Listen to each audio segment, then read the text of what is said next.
Je me suis dit, est-ce que je vais venir lire un discours officiel que mes équipes ont préparé, ou je viens parler en tant qu'Africain? J'ai beaucoup hésité. Vous savez, quand vous portez le message d'un pays, tu es ministre, il y a des choses que tu peux dire, il y a des choses que tu ne peux pas dire. Mais je me suis dit que peut-être comme on est des Africains entre nous, on doit être en mesure de se dire les choses très honnêtement. L'ARA existe depuis 2013, n'est-ce pas? La situation que traversent nos pays est une responsabilité qui nous incombe nous tous.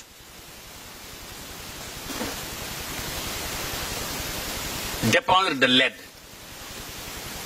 pour nourrir nos populations est un signe de faillite. Et je suis très désolé de le dire. Je vais lire le discours.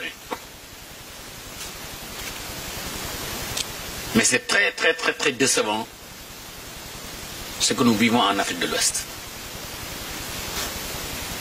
Je suis sûr que ces gens de réunion, vous en avez des dizaines. Et chaque année, c'est le même scénario. Ça chauffe.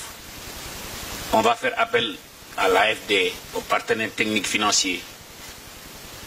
Le problème de notre problème, ce n'est pas l'argent. Notre problème, c'est l'organisation. Ce n'est pas l'argent. Moi, je viens de prendre le ministère. Seulement les montants d'argent que j'ai trouvés, déjà approuvés, dépassent plus de 400 millions de dollars. 400 millions de dollars, seulement pour le Sénégal. Vous imaginez maintenant pour les 15 pays de la CEDEAO.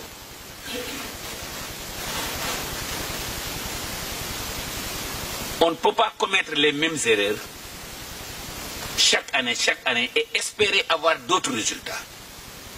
Avoir 51 millions de personnes. Et on me dit que en l'espace de 5 ans, le nombre est multiplié par 4. Nous devons revoir nos méthodes. Et qu'on ait la franchise de se le dire ouvertement et très franchement. Vous me permettez de parler un peu de politique. La jeunesse partout en Afrique de l'Ouest s'est prononcée. Regardez ce qui s'est passé au Sénégal. Regardez ce qui s'est passé en Guinée. Etc. Il est temps que la CEDEAO prenne ses responsabilités par rapport à ce qui se passe dans nos pays. Et qu'on prenne la responsabilité de se dire que c'est à nous de nourrir notre population. On ne peut plus continuer sur l'aide et on ne doit plus continuer sur l'aide. Je ne dis pas qu'on n'en a pas besoin. Mais qu'on sert ça comme un démarreur pour faire démarrer la machine. Regardez l'Office du Niger. Regardez la vallée du fleuve Sénégal. Le Sénégal importe 1070 milliards de francs CFA en denrées alimentaires.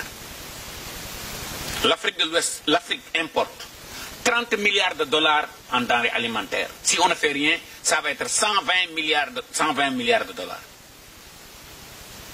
Importer autant de nourriture, c'est exporter des jobs. C'est exporter des emplois. Vous me permettez de le répéter. Importer autant de nourriture pour nourrir nos populations, c'est exporter des emplois. Le Ghana importe plus de 300 millions de dollars de poulet. La Guinée importe plus de 50 millions de dollars de poulet. Le Sénégal importe plus de 450 000 tonnes de maïs. Le Sénégal importe plus de 210 000 tonnes d'huile. Le Sénégal importe plus de 860 000 tonnes de blé. Le Sénégal importe plus de 347 000 tonnes de fruits et légumes. Et ce constat est quasiment général dans tous les pays de l'Afrique de l'Ouest. On n'a pas besoin de ces centaines de conférences qui se tiennent chaque année. Adressons les vrais problèmes.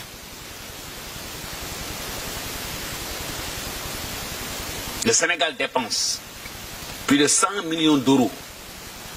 Et mes équipes me disent, c'est quasiment le double.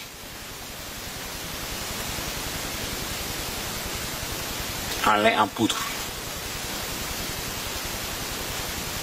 Le Mali, la même chose. La Mauritanie, quasiment la même chose.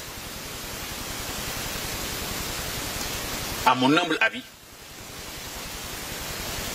la CEDEAO doit revoir sa méthode de faire.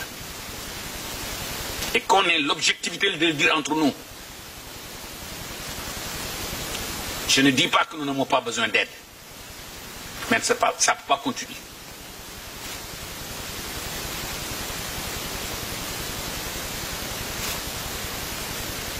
Nous parlons de stockage. J'ai vu la CEDEAO faire des initiatives. J'ai vu l'IMOA faire des initiatives. Et les pays à leur niveau font aussi des initiatives. Agrégeons nos moyens.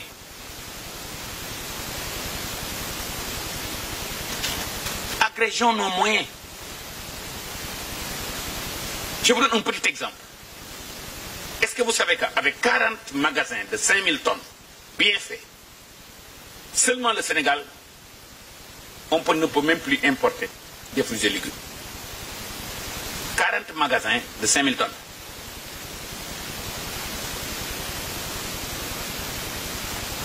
Vous imaginez si la CEDEAO vient, l'IMOA vient, le pays donne sa contribution, avec l'appui des partenaires techniques, la BOAD, la BIDC, la Banque africaine de développement, les crédits export, et on ne peut pas régler ce problème.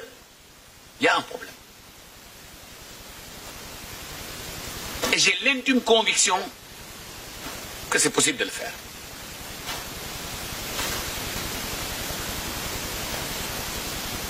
Nous importons. Les équipes me disent que c'est encore plus grand. Mais imaginez que l'on reste sur la base de 100 millions d'euros de lait en poudre. D'après les techniciens, c'est l'équivalent de 300 millions de litres. 300 millions de litres avec 55 000 vaches laitières. Même si on devrait croiser les vaches locales. Le Sénégal, avec le programme de ANIPL, a montré que c'est possible. Qatar, d'un coup, ils ont importé 50 000 vaches.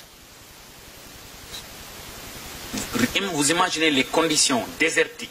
Si Qatar peut le faire, pourquoi pas nous?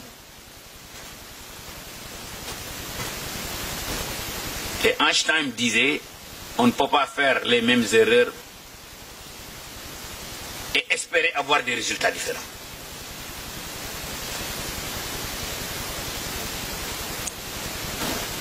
Un appel que je lance à la CEDEAO. Et ça, ce n'est pas le ministre qui parle, c'est le jeune Africain qui parle. Il est temps que l'on réadresse nos priorités.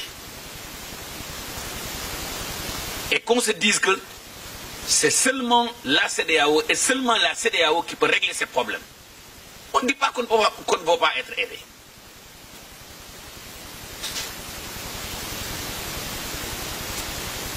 Vous me permettez de rappeler un petit fait. En 2019, quand je suis revenu dans la sous-région, comme vice-président finance de la Banque d'investissement et de développement de la CEDEAO, j'ai mobilisé 430 millions de dollars pour financer les engrais. Encore une fois de plus, merci à nos partenaires financiers, techniques et financiers. Donc 90 millions de dollars, c'était pour faire des hangars. Il n'y a pas un seul hangar qui a été construit.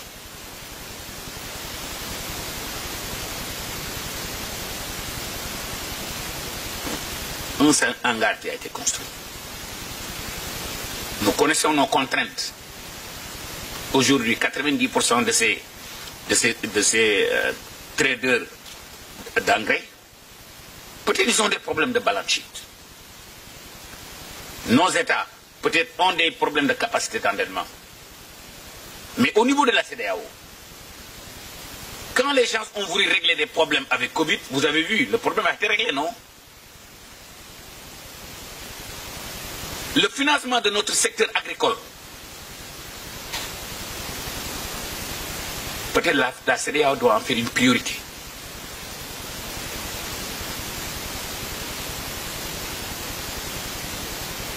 Les réformes foncières, peut-être la CEDEAO doit en faire une priorité.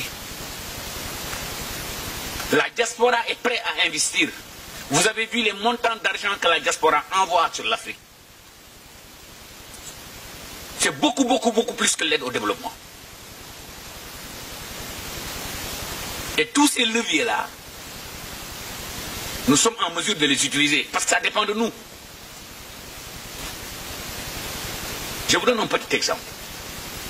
Au Sénégal, le seul fait, si l'État pourrait dire à chaque personne qui a 1 hectare de terre et qui a fait un investissement de X, je vous donne automatiquement un bail agricole, vous allez voir, les banques vont suivre.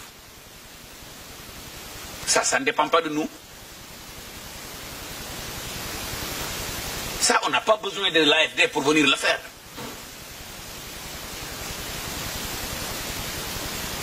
Aujourd'hui, s'il y a une chose que toutes les banques du monde cherchent à financer, c'est le solaire. L'énergie solaire.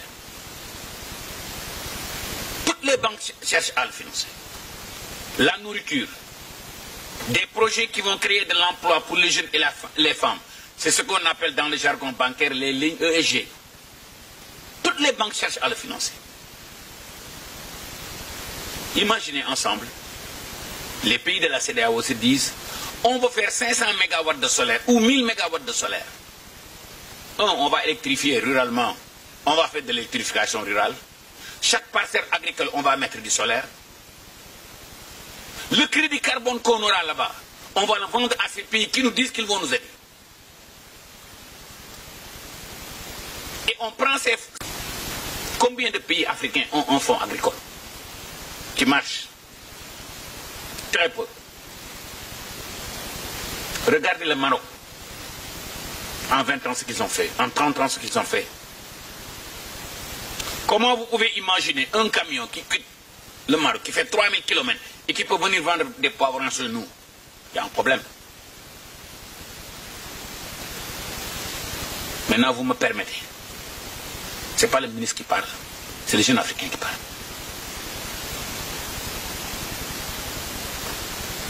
Toutes ces organisations régionales, y compris la CEDEAO, vous imaginez le nombre de séminaires, le nombre de conférences, le nombre de blablabla. L'argent que l'on peut économiser seulement avec ces séminaires pour construire des hangars et des hangars. Vous êtes d'accord avec moi ou pas?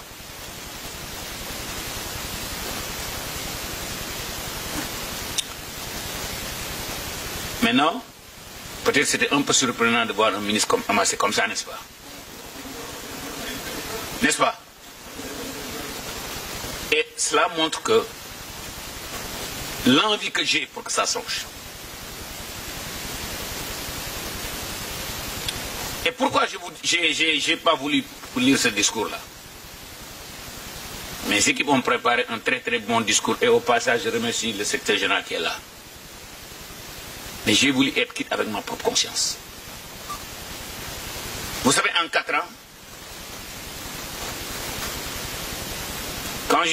après avoir travaillé 30 ans à l'étranger, et que j'ai décidé de revenir chez moi, je me suis dit que peut-être le bon Dieu m'a donné la chance de gagner de l'argent. Mais j'ai le devoir de créer des emplois chez moi.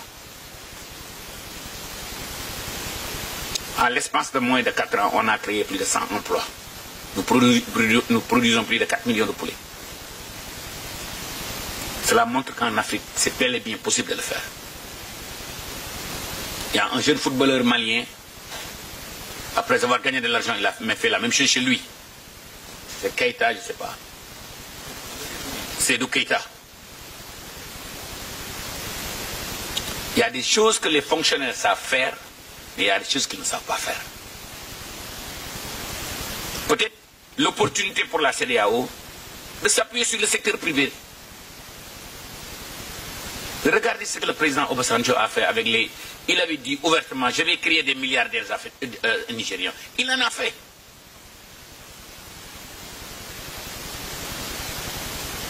J'ai énormément de respect pour la CEDEAO. Énormément de respect pour les populations de la CEDEAO. Regardez combien de jeunes africains à l'étranger, ils excellent tous. Pourquoi quand on vient chez nous, on a des problèmes? Le problème, ce n'est pas l'argent. Et vous m'excusez du terme de le dire très ouvertement.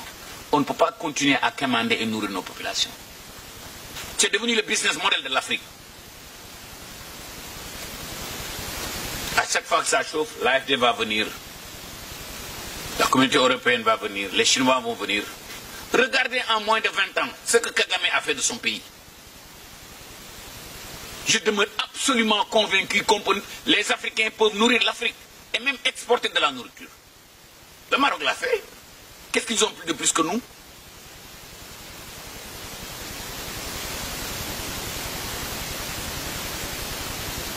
Je prends l'exemple de la Mauritanie et le Sénégal, et même le Mali. On a la chance d'avoir l'OMVS. On a la chance d'avoir le fleuve Sénégal. On a la chance d'avoir la CEDEAO. On a la chance d'avoir l'ARA. On a la chance d'avoir une banque africaine de développement, dont le président est actuellement et l'ancien ministre de l'Agriculture. On a tous les ingrédients pour que ça marche. Mettons les hommes à la place qu'il faut. Mettons nos sous sur nos priorités. Gouvernance, gouvernance et gouvernance. En tout cas, je vous souhaite, peut-être j'aurais dû commencer par là-bas, mais le sujet me passionne tellement que des fois je m'emporte. En tout cas, je vous souhaite une très bonne arrivée au Sénégal. Et sachez que la seule chose qui nous anime, c'est que les choses bougent. La jeunesse et les femmes ont montré à plusieurs reprises, à plusieurs occasions, qu'on a envie que ça change.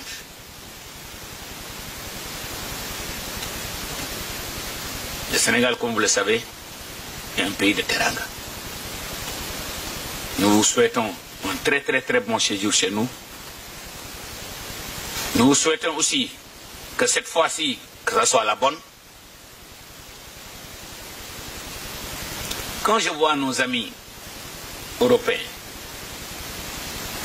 et tellement, des fois, le problème est tellement facile à régler, je me demande, mais c'est où le problème? Vous savez qu'aujourd'hui, pour construire un magasin de 100 francs, 100 francs, hein, si la CEDEAO apporte 5 francs,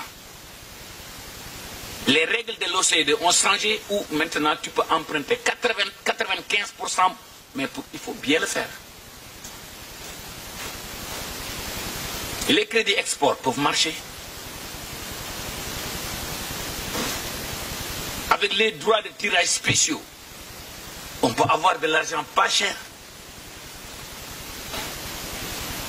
Mais il faut mettre tous ces sous-là dans ce que nous croyons que c'est ça qui va changer la vie de nos populations.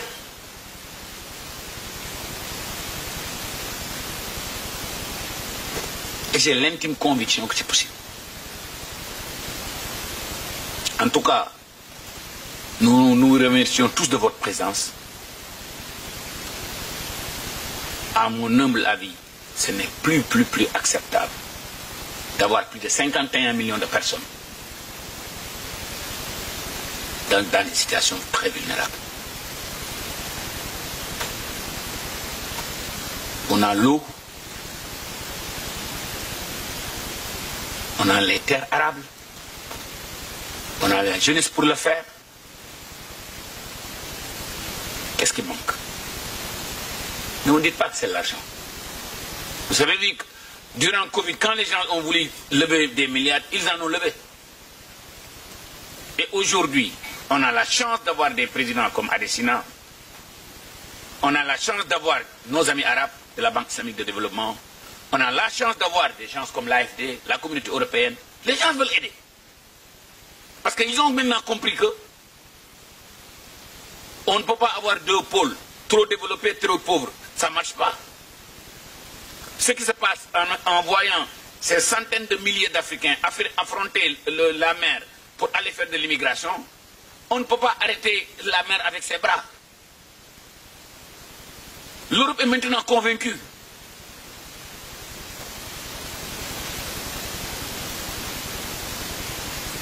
En tout cas, j'espère que j'ai été assez honnête avec vous. Maintenant, si vous voulez, je peux vous lire le discours que vous avez. Hein? Vous n'avez pas besoin de ça, je crois. Hein?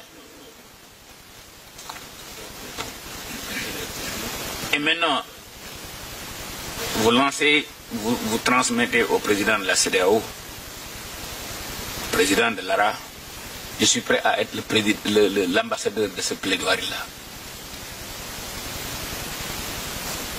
Vous savez, vous m'excusez de le dire publiquement, vous savez, dans la vie, si tu ne cherches plus de promotion, tu peux dire les choses telles que tu les penses. Il y a une seule chose qui me préoccupe actuellement, c'est de voir une Afrique développée. C'est de voir une Afrique fière des conditions de vie de ses populations. C'est de voir une Afrique où les jeunes s'épanouissent, les femmes s'épanouissent. Regardez partout où les Africains sont d'or, ils excellent. Et aujourd'hui, l'Afrique a une chance d'avoir ce que j'appelle les Global Africans. Des gens qui ont étudié à l'étranger, vécu à l'étranger, qui ont travaillé à l'étranger, et qui ramènent de plus en plus un peu de sous à l'étranger. Et avec ces gens-là, et aussi avec des populations locales qui comprennent la dynamique locale. Qu'est-ce qu'on n'a pas pour ne pas réussir? On a tout pour réussir. Gouvernance, c'est un problème.